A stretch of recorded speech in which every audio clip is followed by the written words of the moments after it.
Hi, Mrs. Redneck here. We're going to make chili today. This is a lean chili. I make it without beans, sometimes with a little bit of beans. Here I have my list of ingredients. You can screenshot that, save it for future use. And then as we go along, I'm going to make it mostly my favorite way today, and I'll give you some options that might work better for your family. The only thing that matters now is everything you think of me.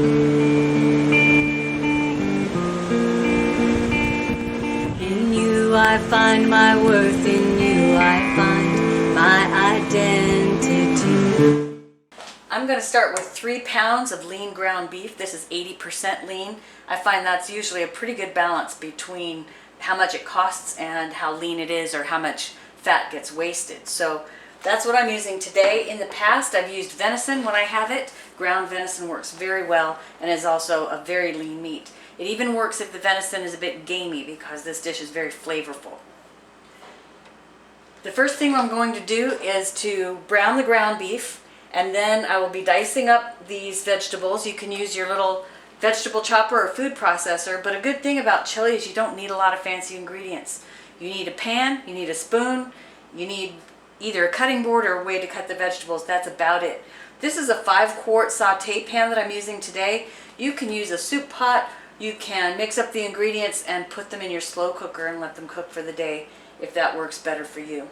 Because this is lean, even though this is a non-stick pan, I've turned on the heat. I'm going to add some olive oil. I actually I find olive oil flavor to be really good for this.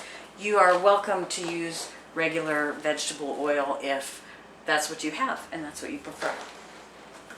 When you're using meat that is this lean, and in particular if you're using venison, you will want to add some oil, a little bit of oil to the pan. I know that seems odd if you're used to using less lean cuts of meat and you're used to draining off a lot of the excess fat, but in this recipe the olive oil will add a little flavor and it'll be good for the meat. So I've turned the heat on medium-high. It doesn't have to be all the way hot before you put the ground beef in there. And I'll just be working with this until the meat is browned, and then we'll add all the rest of the ingredients at once, and it's really that simple. Okay, this 3 pounds of ground beef is almost finished browning. I haven't added any seasoning yet. It does look like it has a little bit more fat coming off of it than I would like, so I will pause when this is done before adding the ingredients and drain some of that off. You know, in these videos I like to provide you something for your heart and for your home. And so as I'm cooking this, I'm reminded that Proverbs 31 says that the excellent wife works with willing hands.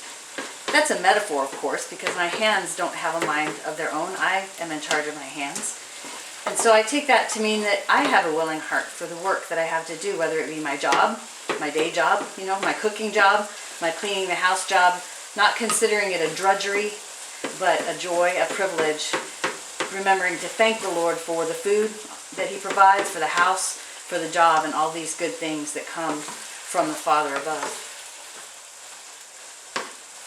Now you can substitute venison, as I said, or you could also do a combination of beef and pork, or venison and pork, whatever you have.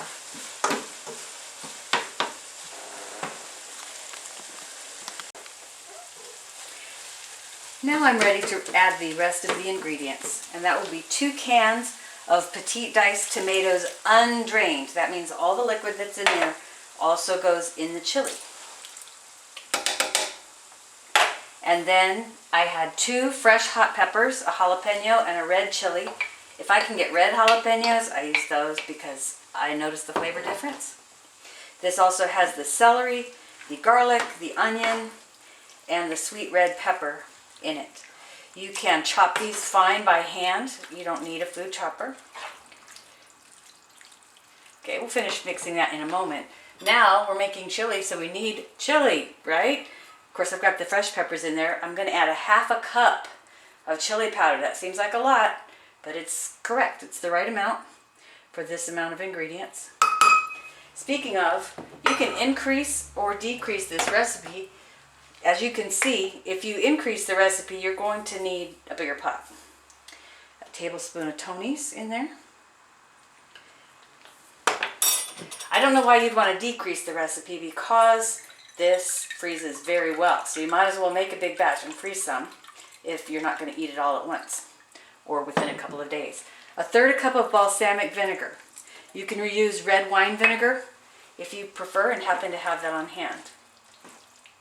Then we're going to stir it all together. I'll put the lid on it. I've turned the heat down from a medium-high heat where I was browning the meat to just medium. And then once it starts boiling again, I will turn that down to a simmer and leave it. It's not ready to eat right away. All these ingredients really need to meld together. So you could start it at lunchtime. You can do it in the morning and put it in your crock pot. You can make it a day ahead. But it really needs, you could start mid-afternoon, but it really needs at least a couple of hours or it won't taste right. And I guarantee you, it'll taste better the next day, no matter how long you cook it. You'll notice I have not put any beans in there. You know what I forgot? I forgot the black pepper. A teaspoon, which is 1/3 of a tablespoon, but I'm just gonna stick that in there. So we've got all kinds of nice peppers in there.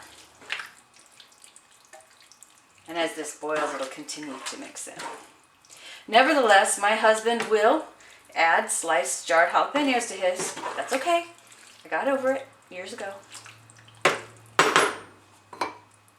Okay, lid on. Now, if you want to save some money, stretch out the recipe, feed more people, you can definitely add beans to this. And sometimes I do. So sometimes, I would suggest no more than a can per pound. So I wouldn't even put 3 cans in here, but I would put 1 or 2 if I were using beans. You could use light red kidney beans, red beans, black beans. You do not want to buy the beans that say chili beans because they probably have seasonings in it and preservatives and things that you don't want. We've already added all the seasonings to our chili. You could also start with a pound of dried beans of your choice. You'll need to soak them. Either soak them overnight or for about 6 hours in the morning and cook them separately until they're soft and then add them to the chili. Well, it's a little hard to see the chili now because it's steaming, but you got the idea. We'll come back and check on it later.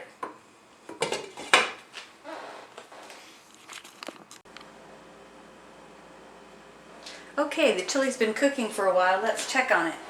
While we do, I'll let you know that typically when we eat it, we'll serve it with grated cheese like shown here, some sour cream and tortilla chips. I already told you my husband puts additional sliced jalapenos on it. If you want to serve more people, lower the cost, or just have a different kind of meal with it, you can serve it over cornbread, rice, polenta, grits. You could serve it on hot dogs for chili dogs, or you could put it on baked potatoes. So however you choose to enjoy it, or you could even freeze half, which is what I'm going to do, and bring it out in a week or 2 for another night of delicious chili. Enjoy, and we'll see you next time. There is a Redeemer, Jesus, God's own Son, precious Lamb of God, Messiah, Holy One. Jesus, my Redeemer, name above all names, precious Lamb of God, Messiah, oh, for sinners slain. Thank you, oh my Father, for giving us your Son and leaving your Spirit till the work on earth